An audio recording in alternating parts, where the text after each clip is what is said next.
Konsep promosi kesehatan. A. Pendidikan dan promosi kesehatan. Istilah promosi kesehatan dalam ilmu kesehatan masyarakat mempunyai dua pengertian. Pengertian promosi kesehatan yang pertama adalah sebagai bagian dari tingkat pencegahan penyakit. Level and Clark menyatakan adanya 5 tingkat pencegahan penyakit dalam perspektif kesehatan masyarakat, yakni health promotion, specific protection, early diagnosis and prompt treatment, disability limitation, dan rehabilitation. Oleh sebab itu, promosi kesehatan dalam konteks ini adalah peningkatan kesehatan. Sedangkan pengertian yang kedua, promosi kesehatan diartikan sebagai upaya memasarkan, menyebarluaskan, mengenalkan, atau menjual kesehatan. Berdasarkan Piagam Ottawa atau Ottawa Charter pada tahun 1986 sebagai hasil rumusan konferensi internasional promosi kesehatan di Ottawa, Kanada, menyatakan bahwa health promotion is the process of enabling people to increase control over and improve their health, to reach a state of complete physical, mental, and social well-being. An individual or group must be able to identify and realize aspiration to satisfy needs and to change or cope with the environment. Hal ini berarti bahwa promosi kesehatan adalah suatu proses untuk memampukan masyarakat dalam memelihara dan meningkatkan kesehatan mereka. B. Promosi kesehatan dan perilaku. Masalah kesehatan masyarakat, termasuk penyakit, ditentukan oleh dua faktor utama, yaitu faktor perilaku dan non-perilaku. Oleh sebab itu, upaya penanggulangan masalah kesehatan masyarakat juga dapat ditujukan pada dua faktor utama tersebut.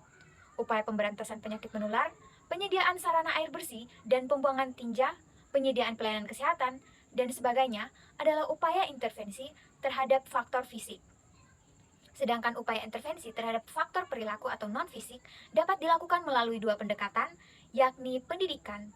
Pendidikan adalah upaya persuasi atau pembelajaran kepada masyarakat agar masyarakat mau melakukan tindakan-tindakan untuk memelihara dan meningkatkan kesehatannya.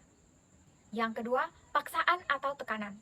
Paksaan atau tekanan yang dilakukan kepada masyarakat agar mereka melakukan tindakan-tindakan untuk memelihara dan meningkatkan kesehatan mereka sendiri. Tindakan atau perilaku sebagai hasil tekanan ini memang cepat, tetapi tidak akan langgeng karena tidak didasari oleh pemahaman dan kesadaran untuk apa mereka berperilaku seperti itu. Berdasarkan keuntungan dan kerugian dua pendekatan tersebut, maka pendekatan pendidikan paling cocok sebagai upaya pemecahan masalah kesehatan masyarakat melalui faktor perilaku. Promosi kesehatan sebagai pendekatan terhadap faktor perilaku kesehatan, maka kegiatannya tidak terlepas dari faktor-faktor yang menentukan perilaku tersebut. Menurut Lawrence Green, tahun 1980, perilaku ditentukan oleh 3 faktor utama, yaitu yang pertama, faktor predisposisi, merupakan faktor-faktor yang dapat mempermudah terjadinya perilaku pada diri seseorang atau masyarakat, yang berupa pengetahuan dan sikap seseorang atau masyarakat tersebut terhadap apa yang akan dilakukan. Yang kedua, faktor pemungkin. Faktor pemungkin atau pendukung adalah fasilitas, sarana, atau prasarana yang mendukung dan memfasilitasi terjadinya perilaku seseorang ataupun masyarakat. Yang ketiga adalah faktor penguat. Pengetahuan, sikap, dan fasilitas yang tersedia terkadang belum menjamin terjadinya perilaku seseorang. Sering terjadi bahwa masyarakat sudah tahu bahwa manfaat KB dan juga telah tersedia di lingkungannya. Akan tetapi, mereka belum ingin ikut karena alasan yang sederhana, yakni bahwa tokoh masyarakat atau tokoh agama yang dihormati dan disegani tidak atau belum mengikuti KB. Berdasarkan 3 faktor determinan perilaku tersebut, maka kegiatan promosi kesehatan sebagai pendekatan perilaku hendaknya diarahkan pada 3 faktor tersebut. Yang pertama, kegiatan promosi kesehatan yang ditujukan kepada faktor predisposisi adalah dalam bentuk pemberian informasi atau pesan kesehatan dan penyuluhan kesehatan. Yang kedua, kegiatan promosi kesehatan yang ditujukan kepada faktor pemungkin adalah memberdayakan masyarakat melalui pengorganisasian atau pengembangan masyarakat. Yang ketiga, kegiatan promosi kesehatan yang ditujukan kepada faktor penguat adalah berupa pelatihan-pelatihan kepada para tokoh masyarakat, baik formal maupun informal. C. Visi dan misi promosi kesehatan. Visi promosi kesehatan khususnya di Indonesia bertolak dari visi pembangunan kesehatan di Indonesia, sehingga promosi kesehatan dapat dirumuskan, masyarakat mau dan mampu memelihara dan meningkatkan kesehatannya. Dari visi tersebut terdapat 4 kata kunci, yaitu mau, memelihara dan meningkatkan kesehatannya, mampu, memelihara dan meningkatkan kesehatannya. Memelihara kesehatan berarti mau dan mampu mencegah penyakit, melindungi diri dari gangguan-gangguan kesehatan, dan mencari pertolongan pengobatan yang profesional bila sakit. Meningkatkan kesehatan berarti mau dan mampu meningkatkan kesehatannya. Kesehatan perlu ditingkatkan karena derajat kesehatan baik individu, kelompok, atau masyarakat bersifat dinamis dan tidak statis. Secara umum, misi promosi kesehatan masyarakat ini sekurang-kurangnya ada 3, yaitu yang pertama, advocate. Kegiatan advokat ini dilakukan terhadap para pengambil keputusan dari berbagai tingkat dan sektor terkait dengan kesehatan. Yang kedua, menjembatani atau mediate. Promosi kesehatan juga mempunyai misi mediator atau menjembatani antara sektor kesehatan dengan sektor-sektor yang lain sebagai mitra atau sebagai perekat kemitraan di bidang pelayanan kesehatan. Dan yang ketiga, enable sesuai dengan visi promosi kesehatan, yaitu masyarakat mau dan mampu memelihara dan meningkatkan kesehatannya. Promosi kesehatan mempunyai misi utama untuk memampukan masyarakat. D. Strategi promosi kesehatan. Guna mewujudkan atau mencapai visi dan misi tersebut secara efektif dan efisien, diperlukan cara dan pendekatan yang strategis. Berdasarkan rumusan WHO, strategi promosi kesehatan secara global terdiri atas 3. Yang pertama, advokasi.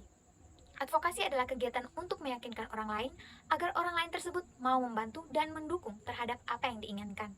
Dalam konteks promosi kesehatan, advokasi adalah pendekatan kepada para pembuat keputusan atau penentu kebijakan di berbagai sektor dan berbagai tingkat, sehingga para pejabat tersebut mau mendukung program kesehatan yang kita inginkan. Yang kedua, dukungan sosial. Strategi dukungan sosial ini adalah suatu kegiatan untuk mencari dukungan sosial melalui tokoh-tokoh agama. Tujuan utama kegiatan ini adalah agar para tokoh masyarakat sebagai jembatan antara sektor kesehatan sebagai pelaksana program dengan masyarakat sebagai penerima program kesehatan. Yang ketiga, pemberdayaan masyarakat. Pemberdayaan adalah strategi promosi kesehatan yang ditujukan kepada masyarakat langsung. Tujuan utama pemberdayaan adalah mewujudkan kemampuan masyarakat dalam memelihara dan meningkatkan kesehatan mereka sendiri. Konferensi Internasional Promosi Kesehatan di Ottawa, Kanada pada tahun 1986 menghasilkan Piagam Ottawa. Di dalam Piagam Ottawa, dirumuskan pula strategi baru promosi kesehatan yang mencakup 5 butir, yaitu kebijakan berwawasan kebijakan, lingkungan yang mendukung, reorientasi pelayanan kesehatan, keterampilan individu, dan gerakan masyarakat. E. Ruang lingkup promosi kesehatan. Ilmu-ilmu yang dicakup promosi kesehatan dapat dikelompokkan menjadi 2 bidang, yaitu ilmu perilaku, yakni ilmu-ilmu yang menjadi dasar dalam membentuk perilaku manusia, terutama psikologi, antropologi, dan sosiologi. Yang kedua, ilmu-ilmu yang diperlukan untuk intervensi perilaku, yaitu pembentukan dan perubahan perilaku, antara lain pendidikan, komunikasi, manajemen, kepemimpinan, dan sebagainya. Promosi kesehatan juga didasarkan pada dimensi dan tempat pelaksanaannya. Oleh sebab itu, ruang lingkup promosi kesehatan dapat didasarkan pada 2 dimensi, yaitu dimensi aspek sasaran pelayanan kesehatan dan dimensi tempat pelaksanaan promosi kesehatan atau tatanan. Yang pertama, ruang lingkup promosi kesehatan berdasarkan aspek pelayanan kesehatan. Secara garis besarnya, terdapat 2 jenis pelayanan kesehatan, yakni yang pertama, pelayanan preventif dan promotif, adalah pelayanan bagi kelompok masyarakat yang sehat, agar kelompok ini tetap sehat dan bahkan meningkat status kesehatannya. Pada dasarnya, pelayanan ini dilaksanakan oleh kelompok profesi kesehatan masyarakat. Yang kedua, pelayanan kuratif dan rehabilitatif adalah pelayanan kelompok masyarakat yang sakit agar kelompok ini dapat sembuh dari sakitnya dan menjadi pulih kesehatannya. Pada prinsipnya, pelayanan jenis ini dilakukan kelompok profesi kedokteran. Maka berdasarkan jenis aspek pelayanan kesehatan ini, promosi kesehatan mencakup 4 pelayanan, yaitu promosi kesehatan pada tingkat promotif. Sasaran promosi kesehatan pada tingkat pelayanan promotif adalah kelompok orang sehat dengan tujuan agar mereka mampu meningkatkan kesehatannya. Promosi kesehatan pada tingkat preventif, sasaran promosi kesehatan pada tingkat ini adalah kelompok orang yang sehat, juga terutama yang berisiko tinggi atau high risk. Promosi kesehatan pada tingkat kuratif, sasaran promosi kesehatan pada tingkat ini adalah para penderita penyakit atau pasien, terutama untuk penderita penyakit-penyakit kronis agar penyakitnya tidak semakin memburuk. Promosi kesehatan pada tingkat rehabilitatif, promosi kesehatan pada tingkat ini mempunyai sasaran pokok kelompok penderita atau pasien yang baru sembuh atau recovery dari suatu penyakit. Yang kedua, ruang lingkup promosi kesehatan berdasarkan tatanan. Yang pertama ada promosi kesehatan pada tatanan keluarga atau rumah tangga. Dalam pelaksanaan promosi kesehatan keluarga ini, sasaran utamanya adalah orang tua, terutama ibu. Karena ibulah dalam keluarga itu yang sangat berperan dalam meletakkan dasar perilaku sehat pada anak-anak mereka sejak lahir. Yang kedua, promosi kesehatan pada tatanan sekolah. Sekolah merupakan perpanjangan tangan keluarga, artinya sekolah merupakan tempat lanjutan untuk meletakkan dasar perilaku bagi anak, termasuk perilaku kesehatan. Yang ketiga, promosi kesehatan pada tempat kerja. Promosi kesehatan di tempat kerja ini dapat dilakukan oleh pimpinan perusahaan atau tempat kerja dengan memfasilitasi tempat kerja yang kondusif bagi perilaku sehat bagi karyawan. Yang keempat, promosi kesehatan di tempat-tempat umum. Di tempat umum, perlu dilaksanakan promosi kesehatan dengan menyediakan fasilitas yang dapat mendukung perilaku sehat bagi pengunjungnya. Yang kelima, pendidikan kesehatan di institusi. Pelayanan kesehatan, tempat-tempat pelayanan kesehatan, rumah sakit, puskesmas, balai pengobatan, poliklinik, tempat praktek dokter, dan sebagainya adalah tempat yang paling strategis untuk promosi kesehatan. Pelaksanaan promosi kesehatan di institusi pelayanan kesehatan ini dapat dilakukan baik secara individual oleh para petugas kesehatan kepada para pasien atau dapat dilakukan terhadap kelompok-kelompok, misalnya kelompok penderita penyakit tertentu. Promosi kesehatan juga dapat dilakukan secara massal, yakni seluruh pengunjung institusi pelayanan kesehatan tersebut. F. Metode dan teknik promosi kesehatan. Metode dan teknik promosi kesehatan adalah suatu kombinasi antara cara-cara atau metode dan alat-alat bantu atau media yang digunakan dalam setiap pelaksanaan promosi kesehatan. Berdasarkan sasarannya, metode dan teknik promosi kesehatan dibagi menjadi 3, yaitu yang pertama, metode promosi kesehatan individual.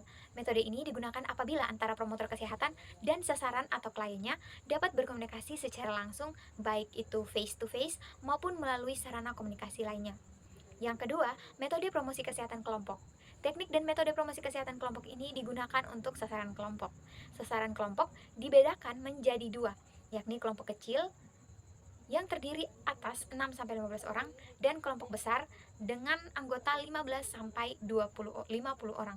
Oleh sebab itu, metode promosi kesehatan kelompok juga dibedakan menjadi 2, yaitu yang pertama, metode dan teknik promosi kesehatan untuk kelompok kecil.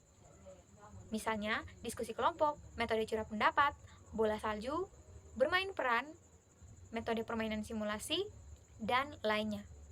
Yang kedua, metode dan teknik promosi kesehatan untuk kelompok besar. Misalnya, metode ceramah yang diikuti atau tanpa diikuti dengan tanya jawab, seminar, lokakarya, dan lainnya.